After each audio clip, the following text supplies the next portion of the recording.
Buenos dias a todas, or should I say, good morning everyone. I am Ms. Maroke V. Sohor and this is the presentation of Group 3.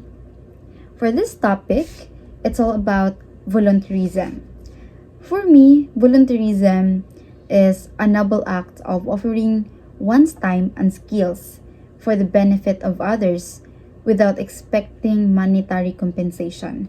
So, para sa akin is that volunteerism is tumulong ka sa ibang tao na walang kapalit, na wala kang ini-expect na kahit anumang kapalit, basta bukal sa kalooban mo na tumulong ka sa ibang tao. Alright, so the learning objectives for this topic is that at the end of this chapter, the learners are expected to give the meaning and benefits of volunteerism, name the core values expected of volunteers, and explore volunteer opportunities that one may engage in. And the overview for this topic, this chapter takes up volunteerism, its meaning and benefits, values expected of volunteers, and volunteer opportunities. Volunteerism helps hasten and strengthen community development as it promotes active participation of individuals in different programs and projects that respond to the needs of community. So, also, it enhances social cohesion, promotes a sense of belonging, and strengthens community bonds. So, the question is, what is volunteerism? So, volunteerism is the act, practice, or principle of contributing one's time, talents, and resources freely to worthwhile purposes without tangible compensation. So, just like what I said earlier, is that volunteerism is freely mong ginawa. Like, wala kang in-expect na kahit anumang kapalit dyan, like, pera man yan o kung ano man. So, volunteerism is the act of someone na willingness, okay? So, it is considered the most fundamental act in the society. It is geared toward good causes that help alleviate the suffering of others. It promotes peace, solidarity, and trust among citizens. So this is the essence of volunteerism. It reflects the selfless commitment individuals make to contribute positively to society, fostering a sense of shared responsibility and community well-being. This altruistic social harmony and addressing various challenges within communities. So next, according to Moore 2002, he describes a volunteer as follows. First is a volunteer is a person who is a light to others, giving witness as a mixed-up age, doing well and willingly the task at hand, namely being aware of another's need and doing something about it. So, Moore's description beautifully captures the essence of a volunteer as a beacon of light in a complex world.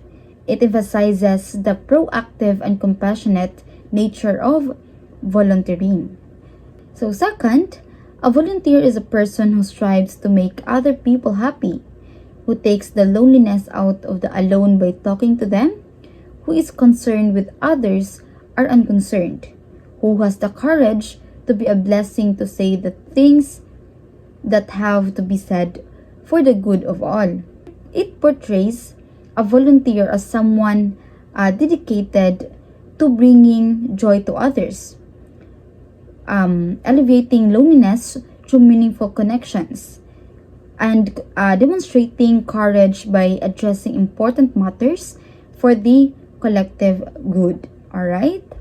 Third one, or I think this is the last one, a volunteer is a person whose charity is fidelity, who is faithful in an unfaithful world, grateful in an ungrateful world, giving when all are grasping, listening when others need to tell about their fears and problems. So it highlights the virtues of fidelity, faithfulness, and gratitude, showcasing how volunteers contribute positively to a world that may not always reciprocate these qualities. Volunteers are people from all walks of life, all ages and stages, having a common desire to make a difference in their community and their own life by giving of their time and expertise. For young people, volunteering brings a new sense of confidence and self-gratification. It is a good way to interact in the grown-up world. It enables them to develop communication, career building, and social skills that will be useful in other facets of their lives. Okay? Volunteering indeed serves as a bridge to the grown-up world, offering opportunities for personal growth and the development of skills that extend beyond the immediate volunteers context. So, mas naintindihan natin dito kung ano talagang ibig sabihin ng volunteerism o volunteerismo. So, volunteerism is that, just like what I said earlier, is that tumulong ka o gusto mong tumulong sa ibang tao na wala kang hinihingi na anumang kapalit. Volunteerism is bukal sa kalooban mo na tumulong ka sa ibang tao. Okay? So, volunteerism is an act of someone na freely na ginawa na walang anumang kapalit na hinihingi kapag ka tumulong o nagvo-volunteer. With that, mag-iiwan lang ako ng isang kasabihan na volunteerism is a heartbeat of compassionate society. Each act a note that resonate in harmony and create a symphony of positive change. So, I think that would be all for this part, and gracias. Pleasant day everyone, I am Jurel Escobedo, and my topic for today is about benefits of volunteers. So here are the 6 benefits of volunteers. The first is community development. Community development of volunteers is involved by engaging and supporting volunteers to contribute to the growth and well-being of a community. The second is development of the skills of volunteers. Development of the skills of the volunteers is the process of enhancing their knowledge, abilities, and competencies to improve their effectiveness in their volunteers roles. And the third is peace, solidarity, and trust among the citizen. Volunteers foster peace, solidarity, and trust among the citizen by promoting collaboration, mutual understanding, and a sense of shared purpose. And the fourth is career opportunities for volunteers. Volunteers can open door to a new career opportunities by providing valuable skills, experience, and connections of the employees seek. And the fifth is friendship among citizens. Volunteering provides opportunities for individuals from diverse backgrounds to connect and form friendship, strengthening the social fabric of the community. And the lastly is experience and self-esteem gained by volunteers. Volunteers enhance self-esteem by providing opportunities to make a positive impact on the community and develop a new skills, thereby increasing confidence in one's ability. And that's all the benefits of volunteers. Values expected for volunteers. Commitment volunteers are attached, identified with, and involved in community service. Commitment volunteers are individuals who are dedicated to, associated with, and actively participate in community service.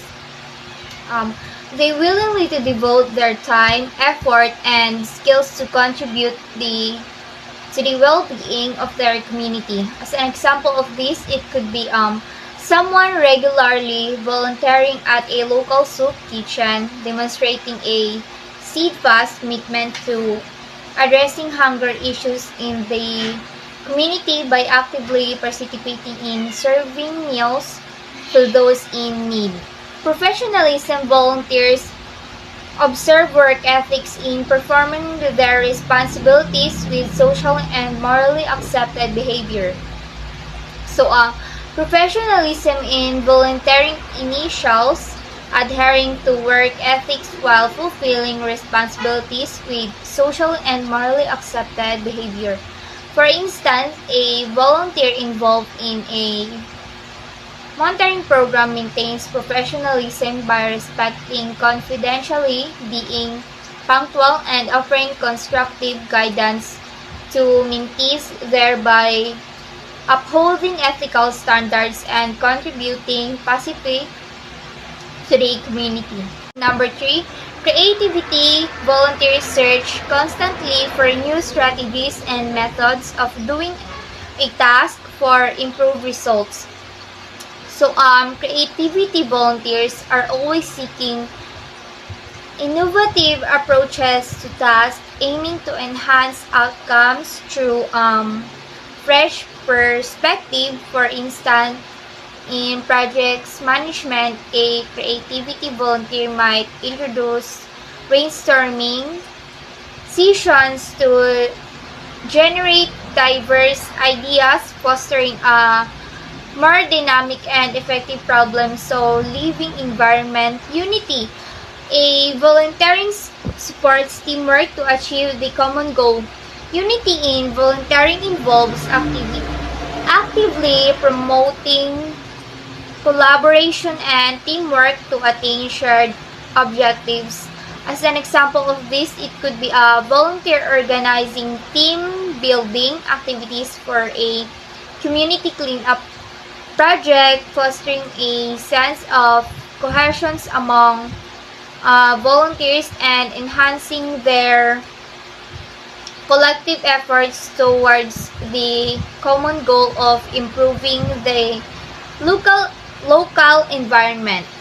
Good morning everyone, my name is Christian Cliff de la Serna and I will report to you about volunteerism opportunities. So what is volunteerism opportunities?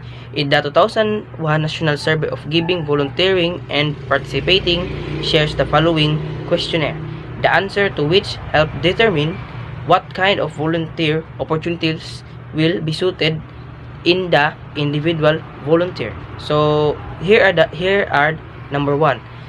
If you have all the human and financial resources in the world, what problem would you solve? What would you change and what would you create? Your answer will tell you what matters the most to you. So, para sa akin is, kung ako ang hahawak ng all human resources, no, at magsosolve ng problema, mas uunahin ko yung mga taong mahihirap. Uunahin ko sila na bigyan ng opportunities para makatulong sila sa kanilang pamilya at sa kanilang mga mahal sa buhay. At isa din, gagawa ako ng isang group of people na tutulong at magdi-distribute ng mga opportunities para yung mga taong walang trabaho mabibigyan ng magandang trabaho. So, number 2, what kind of commitment are you willing to make? Are you looking for a regular weekly volunteer commitment or a short-term one-time opportunity? So for me, I would like to regular or weekly volunteer commitment. So weekly and regularly. So ganyan. So kung magkuan ka ng opportunity, wag yung panandalian lang.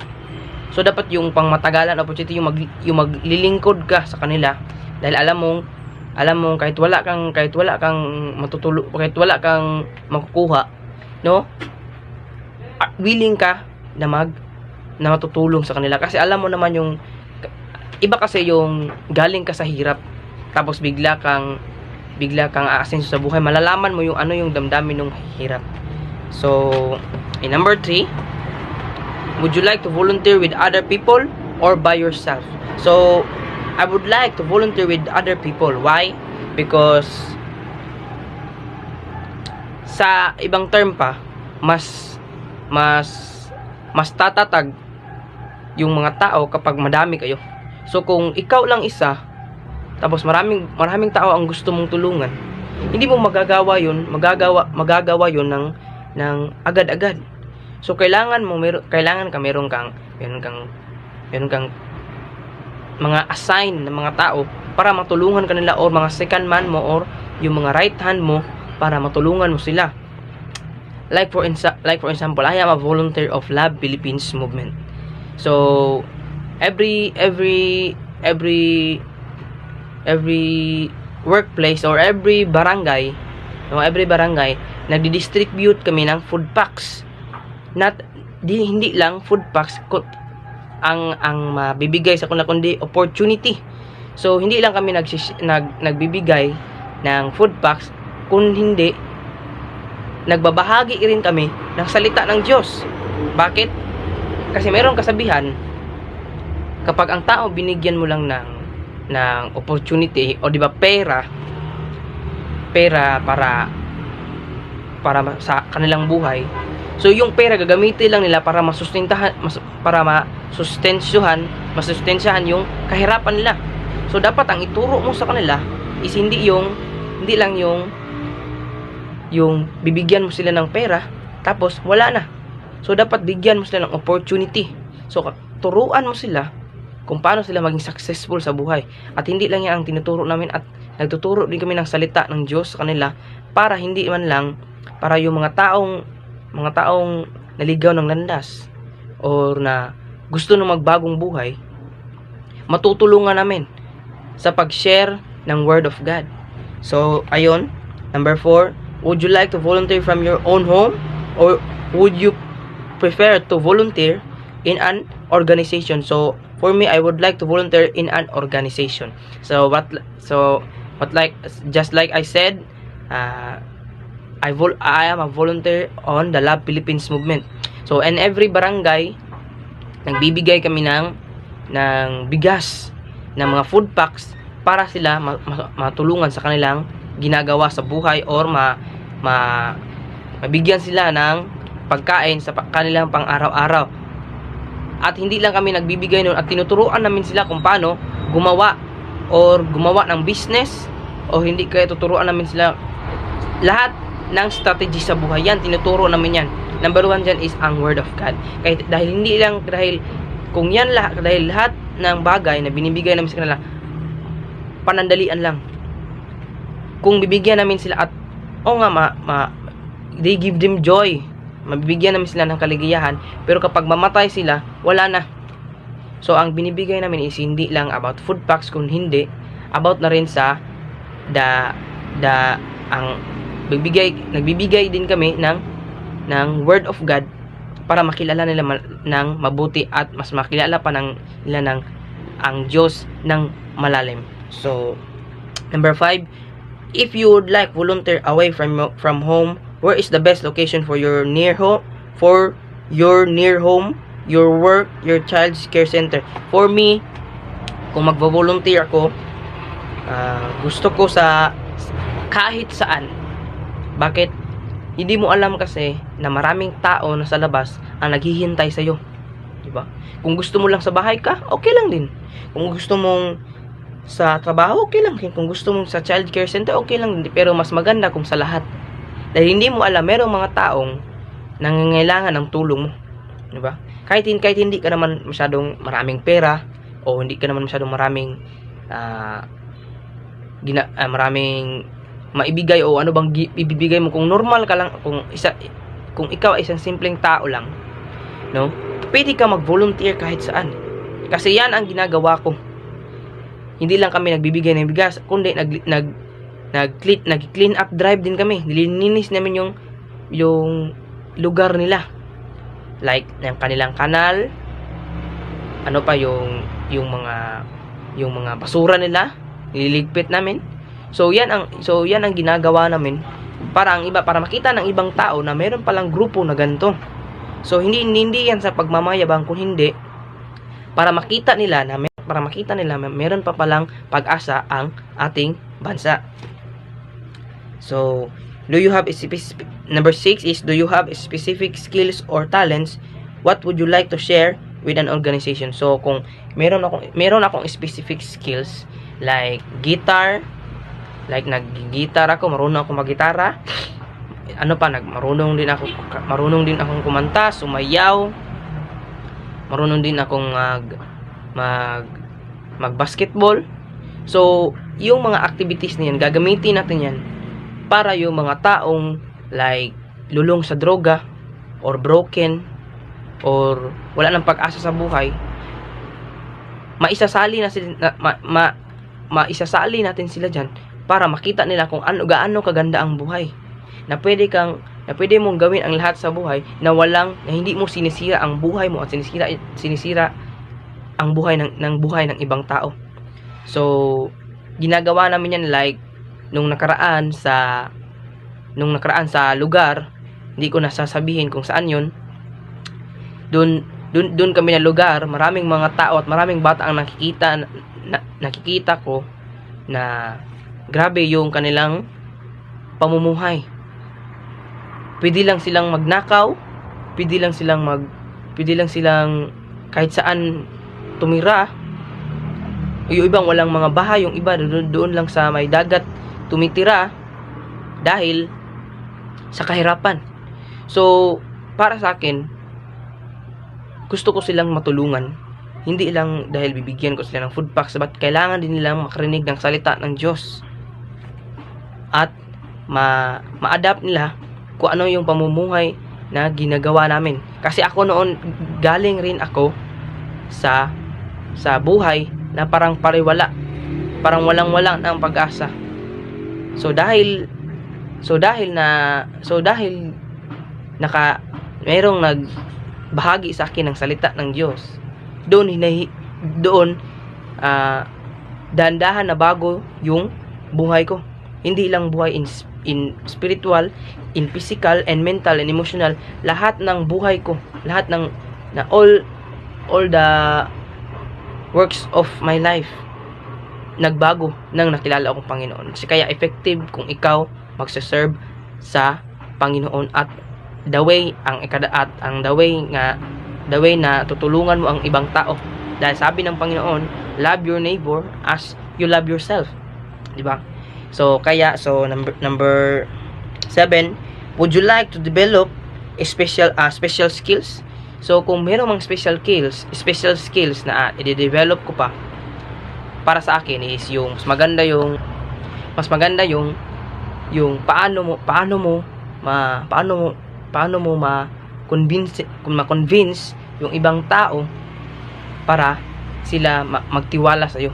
Kasi kahit meron kang organization, na meron kang grupo na tumutulong sa ibang tao, paano mo sila maeengganyo kung sila meron iba't ibang tao, merong mga trust issues. Yung iba naniniwala sa iyo, yung iba naman hindi naniniwala sa iyo. So paano mo yun gagawin? Paano mo makuha yung attention nila? Paano mo makuha yung damdamin nila para sila ma-develop, at paano mo mababago yung buhay nila? So yan yung isa kong skills na gusto na i-develop, na kumbinsihin yung tao. Kung marunong kang mag-convince na hindi yan pagma-manipulate, kung hindi turuan mo sila paano, at turuan mo sila kung paano mabago yung buhay nila sa paglapit dyan sa Panginoon. So last, what are your personal goals? Would you like to re-enter workforce or meet new people?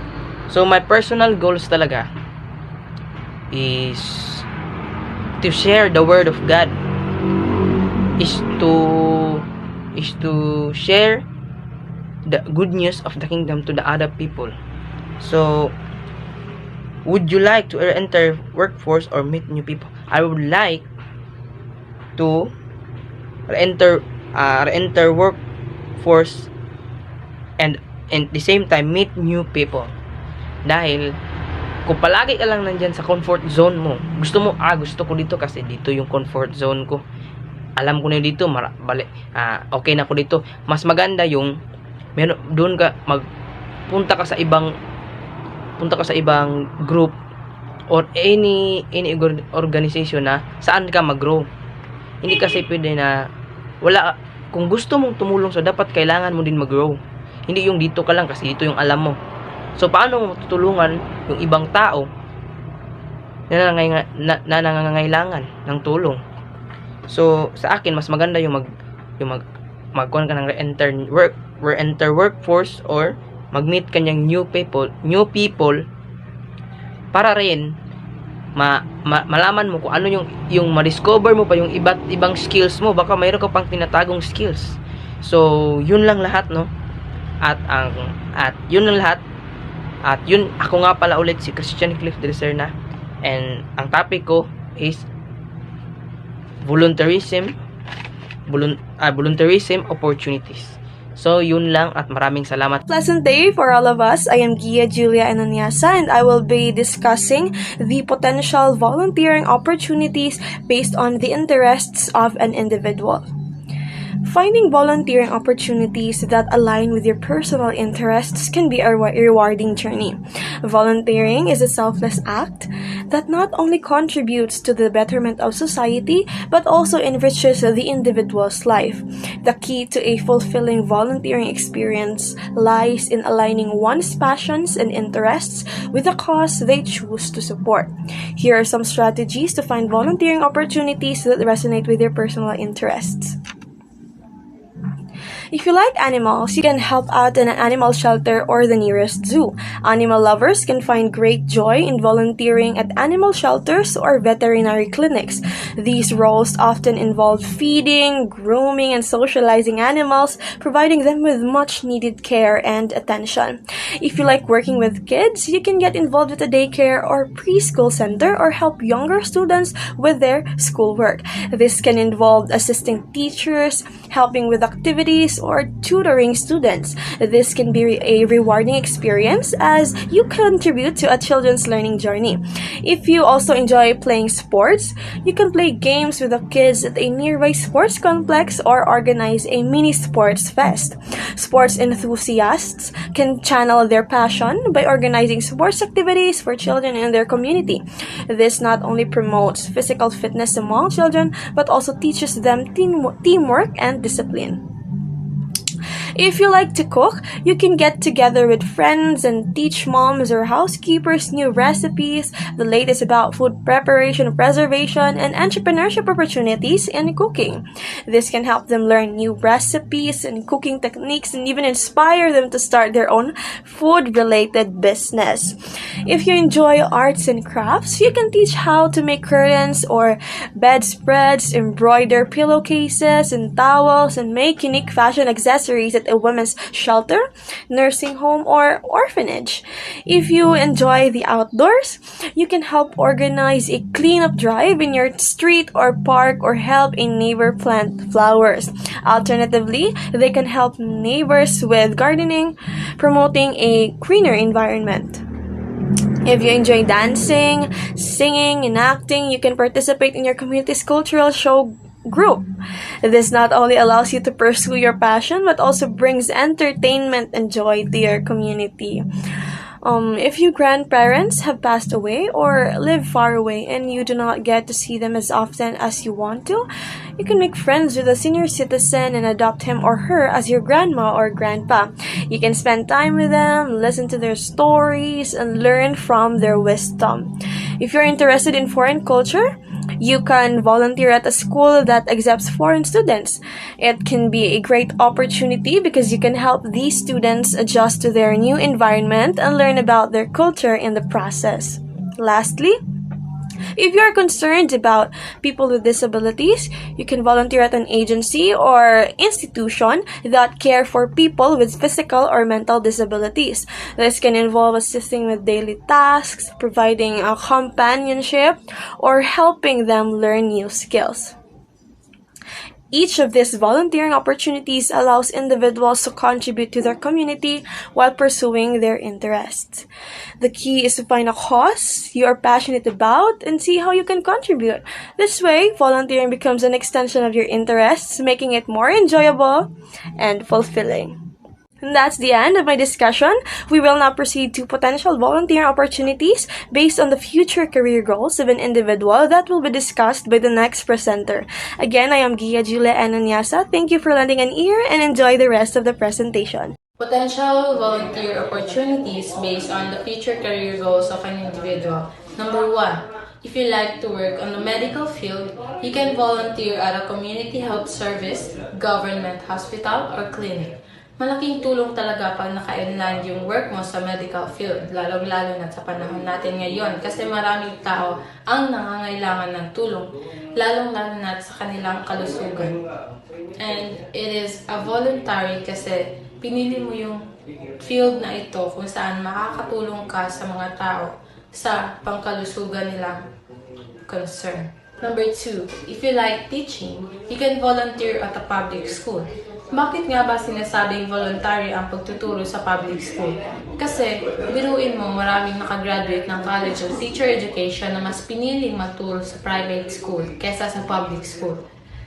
Choice mo kasi yan eh.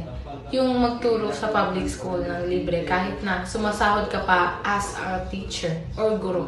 Kaya, malaking tulong talaga yan sa mga estudyanteng gustong makapag-aral ng walang binabayaran. Number 3, if you are interested in science, you can volunteer in the museum or zoo at the local science. Masasabi rin na papabilang ito sa voluntary opportunity kasi maraming tao ang gustong magpalawak ng kanilang kaalaman or knowledge about sa mga living species. Like for example, sa mga hayop na nakikita natin sa zoo and sa mga history na naganap na nilalagay doon sa museum. And you can help the people to gain more knowledge if your work is inclined into science. Number 4, if you like to work in the office someday, you can volunteer at a non-profit organization. From the word non-profit, it is the action of an individual who are allowed to provide assets or income to individuals only as a fair compensation for their services. Like for example, yung mga taong nagdo-donate ng tulong sa mga publikong nangangailangan talaga ng tulong. And that is one example of a non-profit organization. I am Rachel May Muscara and my topic is about the power of volunteerism. Power of volunteerism. People around the world are engaged in volunteerism for a great variety of reasons. To help eliminate poverty and to improve basic health and education, to tackle environmental issues, to reduce the risk of disasters or to combat special exclusion and violent conflict. In all of these fields, volunteerism makes a specific contribution by generating well-being for people and their communities. Volunteers are motivated by values like those of justice, equality, and freedom as expressed in the United Nations Charter. A society which supports and encourages different forms of volunteering is likely to be a society which also promotes the well-being of its citizens. More than 1 billion people volunteer globally, the majority of them serving in their own countries. Many are in the forefront of efforts to improve the way they and their fellow citizens are governed and engaged. Moreover, volunteers are playing a vital role in making governments worldwide more accountable and responsive to their citizens. Some of the volunteers are working with the governments and civil society to hold those in power to account and to present the voices of those people who are often left out of development decisions such as women, youth, and marginalized groups. The end result is more inclusive and ultimately more effective development. Volunteerism is a basic expression of human relationship. It is about people's need to participate in their societies and to feel that they matter to others. We strongly believe that the social relationship intrinsic to volunteer work are critical to individual and community well-being. The ethos of volunteerism is infused with values such as solidarity, reciprocity, mutual trust, belonging, and empowerment, all of which contribute significantly to quality of life. Community service including 1. Assist students with disabilities, providing support and assistance to students with disabilities, helping them overcome challenges and creating an inclusive environment for their academic and personal growth. Number 2, serving in a youth corps as defined in the NSTP Act of 2001. It had been active participant in a youth corps. This involved engaging in activities that contribute to the development and well-being of young individuals in our community, fostering leadership skills and promoting social awareness. Number 3, contributing to various areas of community welfare. Involved in diverse areas of community welfare such as providing first aid training and healthcare services, engaging in preschool storytelling to promote literacy, supporting social welfare and service programs, offering trauma counseling, facilitating group dynamics activities, participating in crime prevention initiatives, and organizing recreational events and working towards community improvement projects. Tutoring, educational support, and counseling, assisting to the students, supporting educational and recreational activities, and providing counseling services. This has included helping students with their academic studies, organizing educational events, and offering guidance and counseling, including career counseling to individuals seeking guidance and support. Those are the 4 community services include. Next, the conclusion. In conclusion, community volunteerism involves several key aspects. Firstly, it requires identifying the available resource within a community. Secondly, it focuses on building upon the existing strengths and positive aspects of the community. Thirdly, it aims to empower partners or individuals in enabling them to reach their full potential. Fourthly, it involves facilitating new connection and strengthening existing ones within the community. Lastly, volunteerism fosters relationships that enhance the sense of belonging and desire for community involvement among both groups and individuals.